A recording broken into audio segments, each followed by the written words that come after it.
पद्मश्री से सम्मानित हिंदी और मैथिली साहित्य की सुप्रसिद्ध लेखिका डॉक्टर उषा किरण खान को उत्तर प्रदेश हिंदी संस्थान के सर्वोच्च साहित्य सम्मान भारत भारती से नवाजा गया है। डॉक्टर खान ने हिंदी के साथ साथ मैथिली में भी दर्जनों उपन्यास व कहानियां लिखी हैं। इसके अलावा वह बाल साहित्य और नाटक लेखन के लिए भी जानी जाती हैं। मैथिली में लेखन के लिए डॉक्टर खान को साहित्य अकादमी पुरस्कार से नवाजा गया है। उषा जी बिहार के दरभंगा जिले से ताल्लुक रखती हैं। नमस्कार, मैं उर्मिला शिरीष। साहित्य सूत्र के मंच पर आज हमारे साथ खास मेहमान हैं पद्मश्री डॉक्टर उषा किरण खान। तो आज उनके लेखन पर बातचीत करने के साथ साथ हम खास जिस पुस्तक पर बात करने जा रहे हैं, दिनांक के बिना, जो उनकी जीवन यात्रा को लेकर रचना यात्रा को लिखी गई किताब है। पर उषा जी, सबसे पहले मैं आपसे पूछना चाहती हूँ, लिखने की प्रेरणा आपको कैसे और कहाँ से मिली? मैं असल में गांधीवादी स्वतंत्रता सेनानी की बेटी हूँ। जी जी। और स्वतंत्रता सेनानियों के यहाँ, गांधीवादियों के यहाँ साहित्यकारों का आना जाना लगा रहता था। जी। कोई फर्क नहीं था उन लोगों में, एक दूसरे से प्रेरणा लेते थे, लिखते पढ़ते थे। तो साहित्यकारों से बचपन से ही मुलाकात हमारी होती रही। जी। मैं जब मेरा जन्म हुआ होगा उसी वक्त हजारी प्रसाद द्विवेदी वहाँ उस आश्रम में गए थे, कबीर पर शोध कर रहे थे। और उनकी गोद से लेके दिनकर जी, नागार्जुन, आर.सी. प्रसाद सिंह वगैरह बड़े बड़े और भी कितने कवि लेखक, बेनीपुरी जी, आचार्य श्री पूजन साहब, इन लोगों के साथ मैं खेलती हुई उनकी गोद में बड़ी हुई। जी जी। तो साहित्य मेरे संस्कार में आ गया और मैं साहित्य की ही बातचीत अधिक करती थी। साहित्य ही मेरा खेलना खाना था। जी। इसीलिए मैं कब लेखिका बन गई ये समझ में नहीं आया। अच्छा अच्छा। हाँ। तो शुरुआत क्या कविताओं से की आपने? हाँ, मेरी शुरुआत कविताओं से है। हाँ हाँ। छोटे छोटे भाई लोगों के जन्मदिन पर कुछ न कुछ कविता लिखती थी। हाँ हाँ। फिर दोस्तों के स्कूल में कोई किसी का स्वागत है, उस पर कविता लिख रही। हाँ हाँ। तो कविताओं से ही शुरुआत की। जी। फिर मंच पर भी कविता मैं बाबा नागार्जुन के साथ जाती थी। अच्छा। और उनके साथ कविताएं पढ़ती थी। हाँ हाँ। तो मेरी शुरुआत कविता से ही है। और आपने मैथिली से शुरुआत की थी या हिंदी से, कुछ ऐसा? शुरुआत हिंदी से की, इसलिए कि हिंदी हम लोगों की स्वाभाविक भाषा है। जी। मैथिली मातृभाषा है। जी जी।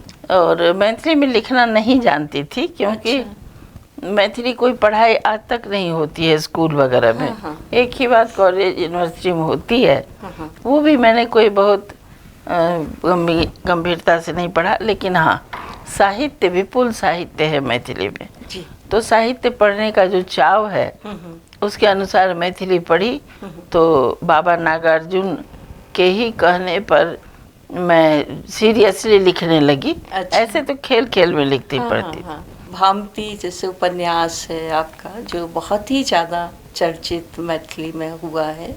तो इसके अलावा भी और मतलब हाँ, तो दूसरा चर्चित उपन्यास आपको याद होगा, हसीना मंजिल है। हाँ, हसीना मंजिल। हाँ, जिस पर सीरियल भी बन चुका है। जी जी बिल्कुल। तो हसीना मंजिल और भामती दोनों मैथिली में है। हाँ, उसके अलावा भी मैथिली में अब फिर आप लोग पढ़ेंगे, अभी जो कथा रजोखर करके आया है वो मैथिली की किताब है, पोखर रजोखर।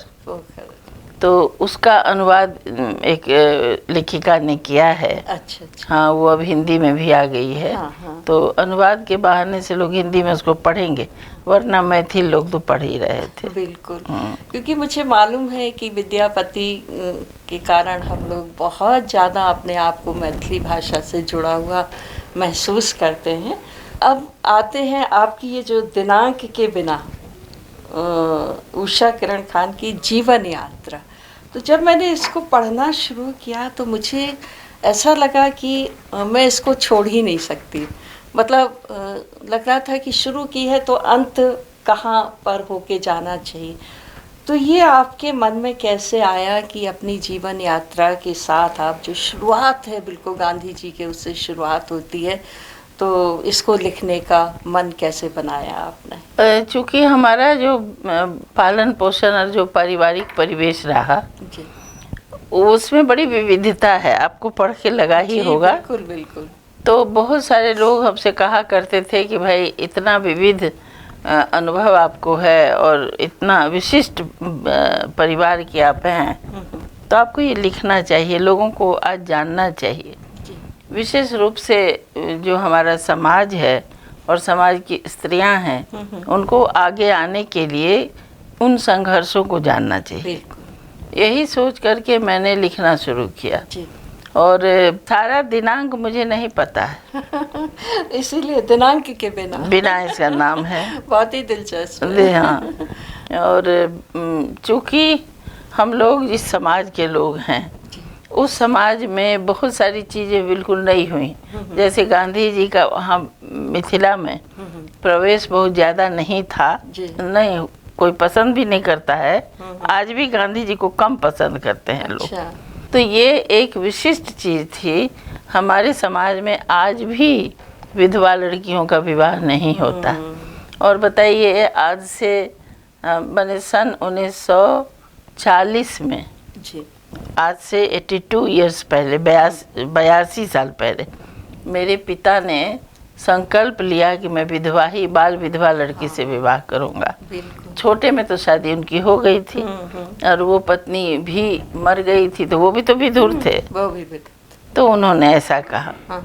और तो ये और उसके कारण बहुत जिल्लतें आप समझ सकती हैं कि सहनी पड़ी। बिल्कुल। हाँ, जाति से निकालो तो निकाल दो, जो करना है कर दो, मैं तो जो करूँगा सो करूँगा।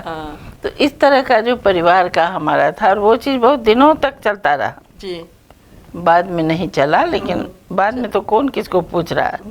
लेकिन ये सारी बातें ये लोगों को भी बताना था, तो इसीलिए हमने इसको लिखना शुरू किया। फिर मेरी साहित्य यात्रा, आगे आप पढ़ेंगी तो साहित्य यात्रा दिखेगी।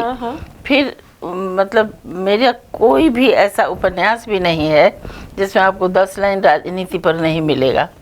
मैं राजनीतिक प्रेक्षक हूँ।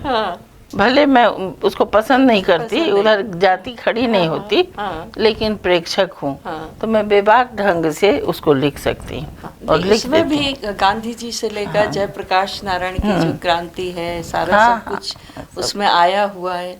फिर कॉलेज के बहुत अच्छे दिन, आपकी जो सखियां थे उनका, और आपके पति का, हाँ, उनका भी, और चीन के युद्ध के समय का, युद्ध का, पाकिस्तान के, इतना, और पूरा एक साहित्य समाज जो उस समय था, वो सारा का सारा साहित्य समाज आपकी इस किताब में आया हुआ है। तो ये सब स्मृतियों में कैसे रहा कि आप डायरी लिखती थी या केवल याद आपको रहा और आप लिखती गई? ऐसे तो मेरी जो कहानियां हैं और मेरा साहित्य है, उसमें भी वो ही हैं, थोड़ी बहुत तो आता ही है। आप स्वयं लेखिका हैं तो आप जानती हैं कि लेखन में वह सब आता है। लेकिन जब हुआ तो उसको हमने रिकॉल किया। बहुत सारी बातें तो मैंने लोगों से सुनी हैं। अच्छा। जैसे अपने पिता के बारे या पिता के परिवार के बारे, या तो वो तो मैंने खुद नहीं जाना, उन लोगों ने कहा। तो ये सब थोड़ा रिकलेक्ट किया, थोड़ा रिकॉल किया। डायरी नहीं लिखी कभी। अच्छा। लेकिन वो चूँकि लोग दूर आते रहते हैं लगातार जी, इसीलिए इसको मैं लिख पाई, और बाकी तो मेरा देखा भोगा हुआ जी। पर इसमें सबसे खूबसूरत बात यह है कि व्यक्तिगत चीज़ें हैं, आंदोलन भी हैं, जो उस समय का साहित्य समाज भी है, लेकिन बिहार या उसका जो आसपास का जो एरिया है, आपका जन्म स्थान है, और नाव से जो आपकी यात्राएं हो रही, बीच में जो आप एक जगह लिखती हैं कि वो तो ये सब तो होता ही रहता है कि बीच में नाव वो हो गई, फिर कहीं रुके, फिर कहाँ जा रहे, और तटबंध वाली जो चीज़ें हैं। तो अपने समकाल को जितनी ईमानदारी के साथ और जितनी विश्वसनीयता के साथ आपने लिखा, वो बहुत ही मतलब प्रभावशाली है। मुझे लगता है एक लेखक को अपने आसपास के समाज के बारे में इतनी शिद्दत के साथ लिखना, मतलब आज ये लगता है कि सचमुच ये कितनी बड़ी चीज़ें थी उस समय जो आपने उस समय से भोगी, लेकिन उसको कहीं भी दयनीयता का रूप आपने नहीं दिया, जीवन का एक हिस्सा उसको बनाकर आप चली। यही मैं कहना चाहती हूँ कि मैं जिस क्षेत्र से आती हूँ जी उस क्षेत्र के न नागार्जुन थे न रेणु जी। वो भी सड़क के किनारे के गांव के हैं। हम्म। और मेरे पिताजी जहाँ आश्रम बनाने गए थे और जहाँ हम जाते थे छुट्टियों में, जी। और माँ और पिताजी और सब लोग तो वहाँ रहते ही थे। हम्म। वो स्थान कोसी के दोनों तटबंध के बीच का मतलब डूब क्षेत्र है। वो बिल्कुल उसको नो मैंस लैंड माना जाता है। तो उस बीच में डूब क्षेत्र में हम नहीं, हजारों लाखों लोग हैं। बिल्कुल। और उसमें जो मैंने ये त्रासदी लिखी है ये है कि नाव से ही हमको ट्रेन के पकड़ने आना होता है, नाव से ही हम लोग को बस स्टैंड आना होता है था। अभी तक ये स्थिति है कि सड़कें बन गई हैं बहुत सारी, लेकिन आपको वो कोसी नदी का वो तटबंध उस बीच में अभी तक कोई पुल ऐसा नहीं बना जो उस छोटी सी, अब तो छोटी ही नदी है, मान लीजिए हाँ जितना आप छोटी, मैं इसलिए कह रही हूँ कि गंगा किनारे हूँ, तो गंगा नदी की आधी के भी आधी होगी, मतलब नर्मदा का जो पार्ट है मान लीजिए, इतना ही पार्ट के लिए कितना बड़ा पुल है, लेकिन वो पुल नहीं बनाया है अभी तक। तो हम नाव से पार होते हैं और बैलगाड़ी पर चढ़ के अपने घर जाते हैं जी। अभी भी यही स्थिति है, अभी भी तब ये से लेकर अभी तक कुछ भी नहीं और बदला। कुछ नहीं बदला है। और मान लीजिए कोसी के सिल्ट से भर गया, फिर भी बाढ़ आती है बहुत तेज, अगर बहुत कभी बाढ़ 2-3 साल में एक बार जरूर आती, तो ढोर डंगर से लेके आबाल वृद्ध सब तटबंध पर जाके शेल्टर लेते हैं और वहाँ पर एक साथ खिचड़ी चढ़ती है और सब खाते हैं। उसमें नहीं जाति का बंधन न धर्म का बंधन, एक तो उधर है भी नहीं, इसका अब है नहीं उतना। वही मैंने पढ़ा कि किस तरह से एक जगह जिक्र आता है कि वो सुअर हैं, वो है, हाँ, सारे के सारे वहाँ सब उससे आ जाएंगे, सब इकट्ठे हो जाते हैं, बैल भी हैं साथ। तो वो एक ऐसा जीवन जिसके बारे में सचमुच आपने जो देखा और उसको इतने अच्छे ढंग से लिखा, तो मुझे लगा कि तब से लेकर अब तक कहीं कोई चेंज ही नहीं है, बहुत कम चेंज है, बहुत कम चेंज है। तो अब इस किताब में जितना जो कुछ भी आ गया आपकी जीवन यात्रा के बारे में, अब आगे क्या आप प्लान कर रही हैं कि आत्मकथा लिखेंगी, क्या कुछ ऐसा सोचा हुआ है? नहीं, आत्मकथा तो उतना लिखने का नहीं है, क्योंकि बहुत सारी बातें हैं जो मुझे लिखनी है, वो ज़्यादा ज़रूरी मुझे लगती है। जैसे एक मेरी कामना है, मैं कर पाऊंगी कि नहीं मालूम जी, लेकिन तैयारी करके जो कोई भी ऐतिहासिक काम मैं करती हूँ तो उसके लिए तैयारी बहुत करती हूँ जी।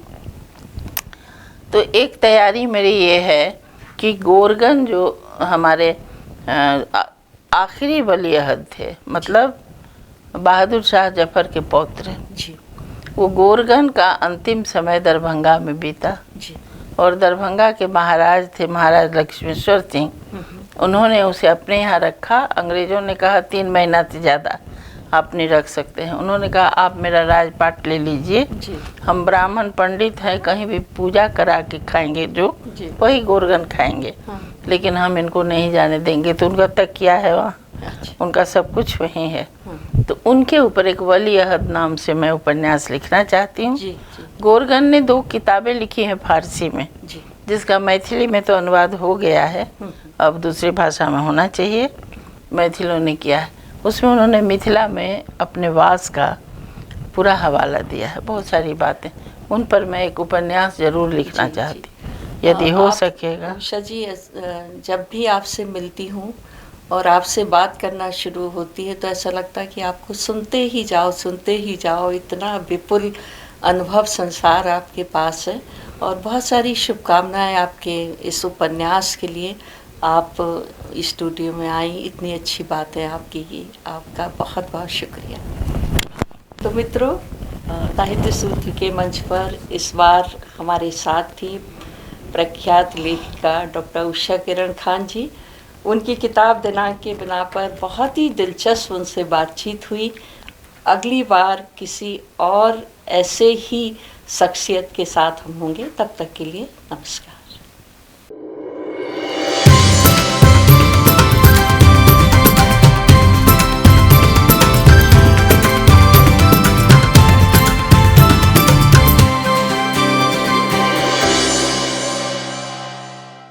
द सूत्र की खबरों को देखने के लिए प्ले स्टोर और एप्पल स्टोर से डाउनलोड करें हमारा ऐप द सूत्र। आप हमारी खबरें thesutra.com पर भी देख सकते हैं। Social media platforms Twitter, Facebook और इंस्टाग्राम पर भी हमें फॉलो कर सकते हैं। साथ ही यूट्यूब पर भी हमें सब्सक्राइब करें। यदि आपकी नहीं हो रही कोई सुनवाई और आपके पास है कोई खबर, तो हमारे व्हाट्सएप नंबर 70000024141 पर भेजिए और बनिए हमारे सूत्र।